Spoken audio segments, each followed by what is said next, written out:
ನಮಸ್ಕಾರ ವೀಕ್ಷಕರೇ, ಪ್ರಫುಲ್ ಪ್ರಯಾಗ್ ವ್ಲಾಗ್ ಚಾನಲ್ಗೆ ಸ್ವಾಗತ. ನಾವು ನಿಮಗೆ ಇವತ್ತು ಒಂದು ಉತ್ತರ ಕರ್ನಾಟಕ ಶೈಲಿಯ ಸ್ಪೆಷಲ್ ಡಿಶ್ ಮಾಡಿ ತೋರಿಸ್ತೀನಿ. ಅಂದರೆ ಪಲ್ಯ ಮಾಡಿ ತೋರಿಸ್ತೀನಿ. ಅದೇ ಇಲ್ಲಿ ನಾನು ನಿಮಗೆ ಹೇಳ್ತೀನಿ ಅದ್ರ ಹೆಸರು ಯಾವುದಂತ. ಇಲ್ಲಿ ನೋಡ್ತಾ ಇರಬಹುದು, ಕಿರಿಕ್ಸಾಲಿ ಅಂತ ಕರೀತಾರೆ ಇದಕ್ಕೆ. ನೋಡ್ಬೋದು, ನಿಮ್ಗೆ ತೋರಿಸ್ತಾ ಇದ್ದೀನಿ. ಆದ್ರೆ ಇದಕ್ಕೆ ಡಿಫ್ರೆನ್ಸ್ ಐತಿ. ಎಲ್ಲರೂ ಹರಿವಿ ಪಲ್ಯನೇ ಅಂತ ತಿಳ್ಕೊಂಡಿರ್ತಾರೋ, ಆದ್ರೆ ಇದು ಹರಿವಿ ಪಲ್ಯ ಅಲ್ಲ, ಕಿರಿಕ್ಸಾಲಿ ಪಲ್ಯ ಅಂತ ಕರೀತಾರೆ ಇದನ್ನ. ನಮ್ಮ ಉತ್ತರ ಕರ್ನಾಟಕದ ಇದು ಫೇಮಸ್ ಪಲ್ಯ ನೋಡ್ರಿ. ನಿಮ್ಗೆ ತೋರಿಸ್ತಾ ಇದ್ದೀನಿ. ಕಿರಿಕ್ಸಾಲಿ ಸೊಪ್ಪು ಎಲೆ ಸಣ್ಣಗಿರ್ತಾವ್ರಿ, ಮತ್ತ ಬೀಜ ಜಾಸ್ತಿ ಇರ್ತಾವ್ರಿ. ನೋಡ್ತಾ ಇರಬಹುದು ನಿಮ್ಗ. ಒಂದಷ್ಟು ಸೊಪ್ಪು ಜಾಸ್ತಿ ಇರತ್ತೆ, ಬೀಜಗಳು ಕಡಿಮೆ ಇರ್ತಾವು. ಇದಕ್ಕ ತಪ್ಪಲು ಸಣ್ಣಗ ಬರತಿ, ಬೀಜ ಜಾಸ್ತಿ ಇರ್ತಾವ. ನಿಮಗ ತೋರ್ಸಕತ್ತಂತ ಕಸ ತಪ್ಪಲ ಸುಲಿದ ಕಸ ಒಂದಷ್ಟು ತೋರಿಸ್ತಾ ಇದ್ದೀನಿ. ಹಾಗೆ ತಪ್ಪಲು ಇದ್ದಿದ್ದನು ಇಲ್ಲಿ ತೋರಿಸ್ತಾ ಇದ್ದೀನಿ. ನೋಡ್ತಾ ಇರಬಹುದು, ತಪ್ಪಲು ಸಣ್ಣಗ ಬರ್ತೈತಿ. ಹಾಗೆ ನಾನು ಸುಲಿದಿಟ್ಟಿದ್ದ ತಪ್ಪಲಾನು ಇಲ್ಲೊಂದಿಷ್ಟು ತೋರಿಸ್ತಾ ಇದ್ದೀನಿ. ನೋಡಬಹುದು, ಈ ರೀತಿ ನಾವು ತಪ್ಪಲನ್ನ ಬಿಡಿಸಿಟ್ಕೋಬೇಕು. ಇದು ಆರೋಗ್ಯಕ್ಕೆ ಬಹಳ ಒಳ್ಳೆಯದು. ಮತ್ತು ವಾರಕ್ಕೊಮ್ಮೆ ಆದ್ರೂ ಈ ಪಲ್ಯ ತಿಂದ್ರೆ ಆರೋಗ್ಯಕ್ಕೆ ತುಂಬಾ ಒಳ್ಳೇದು ಅಂತ ನಾ ಹೇಳಕ್ ಇಷ್ಟಪಡ್ತೀನಿ. ನೀವು ಮಾಡೋ ವಿಧಾನ ಎಲ್ಲ ನಿಮಗೆ ಒಂದೊಂದಾಗಿ ಸ್ಟೆಪ್ ಬೈ ಸ್ಟೆಪ್ ಹೇಳ್ತೀನಿ. ಆ ರೀತಿ ನೀವು ಮಾಡಿ ಮನೆಯಲ್ಲಿ ಟ್ರೈ ಮಾಡಿ, ಹೆಂಗೈತಂತ ಕಾಮೆಂಟ್ ಮಾಡಿ. ಮತ್ತೆ ಟೇಸ್ಟ್ ಕೂಡ ತುಂಬಾ ಚೆನ್ನಾಗಿರತ್ತೆ. ಮಾಡೋದು ತುಂಬಾ ಸಿಂಪಲ್, ಬಿಡಿಸೋದಷ್ಟೇ ಸ್ವಲ್ಪ ಲೇಟ್ ಆಗತ್ತೆ. ಮಾಡೋದಂತೂ ತುಂಬಾ ಈಸಿ ಆಗಿರುತ್ತೆ. ಅದಕ್ಕೂ ಮುಂಚೆ ನೀವಿನ್ನೂ ನಮ್ಮ ಚಾನಲ್ಗೆ ಸಬ್ಸ್ಕ್ರೈಬ್ ಆಗಿಲ್ಲ ಅಂದ್ರೆ ಸಬ್ಸ್ಕ್ರೈಬ್ ಮಾಡಿ. ಹಾಗೆ ಲೈಕ್ ಕೊಟ್ಟು ಹೆಂಗೈತಂತ ಕಾಮೆಂಟ್ ಕೂಡ ಮಾಡಿ.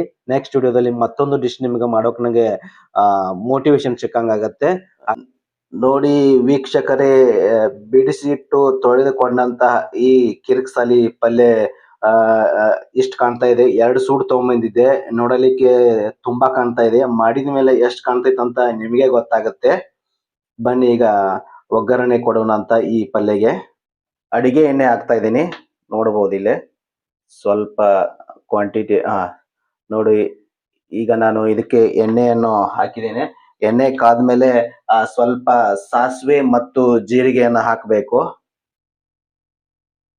ಕಾದ ಎಣ್ಣೆಗೆ ನಾನು ಈಗ ಸಾಸಿವೆ ಜೀರಿಗೆ ಹಾಕ್ತಾ ಇದ್ದೀನಿ. ನೋಡಬಹುದು, ಸ್ವಲ್ಪ ಸಾಸಿವೆ ಜೀರಿಗೆ ಹಾಕಬೇಕು.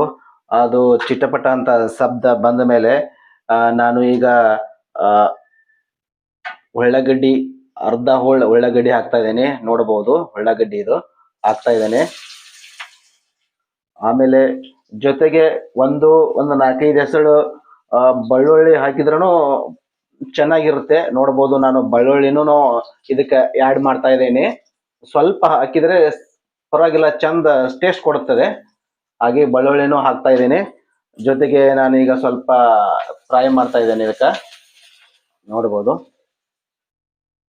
ಸ್ವಲ್ಪ ಅರಿಶಿನೂ ಆ್ಯಡ್ ಮಾಡ್ತಾ ಇದ್ದೀನಿ. ನೋಡ್ತಾ ಇರಬಹುದು, ಅರಿಶಿನ ಸ್ವಲ್ಪ ಆ್ಯಡ್ ಮಾಡ್ತಾ ಇದ್ದೀನಿ. ಈಗ ಇದಕ್ಕೆ ಫ್ರೈ ಆದ್ಮೇಲೆ ಇದಕ್ಕೆ ಈಗ ನಾನು ತೊಳೆದಿಟ್ಟುಕೊಂಡಂತಹ ಕಿರಿಕ್ಸಾಲಿ ತಪ್ಪಲನ್ನ ಈಗ ನಾನು ಒಗ್ಗರಣೆ ಕೊಡ್ತಾ ಇದ್ದೇನೆ. ನೋಡಬಹುದು, ಈ ತಪ್ಪಲನ್ನ ನಾನು ಈಗ ಬೇಯಿಸ್ಕೊಳ್ತಾ ಇದ್ದೇನೆ. ಇದಕ್ಕೆ ಈಗ ನೀರು ಆ್ಯಡ್ ಮಾಡ್ಲಿಕ್ಕೆ ಹೋಗ್ಬಾರ್ದು.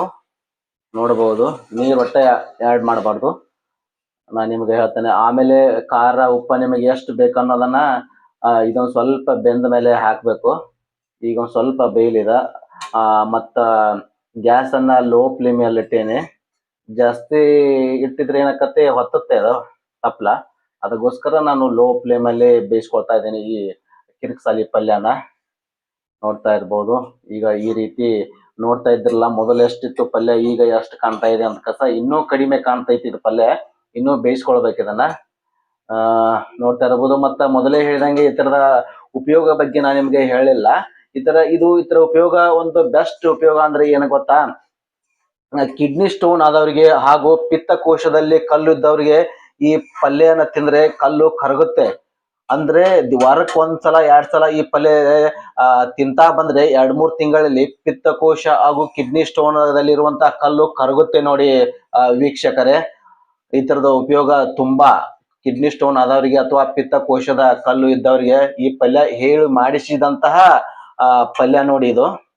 ಬೆಂದಂತಹ ಈ ಪಲ್ಯಗೆ ನಾನು ಉಪ್ಪು ಸೇರಿಸ್ತಾ ಇದ್ದೇನೆ. ನೋಡ್ತಾ ಇರಬಹುದು, ಅರ್ಧ ಸ್ಪೂನ್ ಅಷ್ಟು ಸ್ವಲ್ಪ ಇನ್ನ ನಿಮ್ ಕಡಿಮೆಗೆ ಹಾಕಿದ್ರು ನಡೆಯುತ್ತೆ. ಅರ್ಧ ಸ್ಪೂನಷ್ಟು ಉಪ್ಪು ಹಾಕ್ತಾ ಇದ್ದೇನೆ. ಹಾಗೆ ಖಾರನು ಸ್ವಲ್ಪ ಹಾಕ್ತಾ ಇದ್ದೇನೆ, ನೋಡ್ಬೋದು ಇಷ್ಟು ಖಾರ ಆಗ್ತಾ ಇದೆ. ಒಂದ್ ಸ್ಪೂನ್ ಖಾರ ಹಾಕ್ತಾ ಇದ್ದೇನೆ. ಹಸಿಮೆಣಸಿನ್ಕಾಯಿ ಬೇಕಾದ್ರೂ ಹಾಕ್ಬೋದು. ಈಗ ನೋಡ್ತಾ ಇರ್ಬೋದು ಒಂದ್ ರೀತಿ ಇದನ್ನ ಬೆಂದಿದೆ. ಇದು ಇನ್ನೊಂದು 2 ನಿಮಿಷ ಮಾಡಿದ್ರೆ ಮುಗಿದು ಹೋಯ್ತು ಇದು. ನೋಡ್ತಾ ಇರ್ಬೋದು ನೀರೆಲ್ಲ ಅಟ್ಟಿಸಿದ್ರೆ ಎಷ್ಟು ಕಾಣುತ್ತೆ ಪಲ್ಯ. ನೋಡ್ತಾ ಇರ್ಬೋದು ನೀವು ಮೊದಲ ಎಷ್ಟು ತಪ್ಪಲ ಬಿಡಿಸಿದ್ಮೇಲೆ ಎಷ್ಟು ಕಾಣ್ತಾ ಇತ್ತು ಕ್ವಾಂಟಿಟಿ, ಈಗ ಎಷ್ಟು ಕ್ವಾಂಟಿಟಿ ಕಾಣ್ತಾ ಇದೆ ನೋಡಿ ಸ್ನೇಹಿತರೆ. ಪಲ್ಯ ಮುಗಿತು. ಈಗ ಮಾಡುವ ವಿಧಾನ ಇಷ್ಟೇ ನೋಡಿ, ಸಿಂಪಲ್, ವೆರಿ ಸಿಂಪಲ್. ಇದು ಕಿರಿಕ್ಸಾಲಿ ಪಲ್ಯ ಮಾಡೋದ ಆಲ್ರೆಡಿ ಆಯ್ತು ನೋಡಿ ಸ್ನೇಹಿತರೆ, ಮುಗೀತು. ಇಷ್ಟು ಮಾಡಿದ್ರೆ ಬಿಸಿ ಬಿಸಿ ರೊಟ್ಟಿ ಜೊತೆಗೆ ಕಿರಿಕ್ಸಾಲಿ ಪಲ್ಯ ರೆಡಿ ಆಗಿದೆ. ಇನ್ನು ಮುಂದಿನ ವಿಡಿಯೋದಲ್ಲಿ ಮತ್ತೊಂದು ಡಿಶ್ ಜೊತೆಗೆ ಬರ್ತೀನಿ. Thank you. ವಿಡಿಯೋ ಇಷ್ಟವಾದರೆ ಸಬ್ಸ್ಕ್ರೈಬ್ ಮಾಡಿ, ಹಾಗೆ ಲೈಕ್ ಕೂಡ ಮಾಡಿ ಅಂತ ಹೇಳ್ತಾ ಈ ವಿಡಿಯೋ ಮುಗಿಸ್ತೀನಿ. Thank you for watching.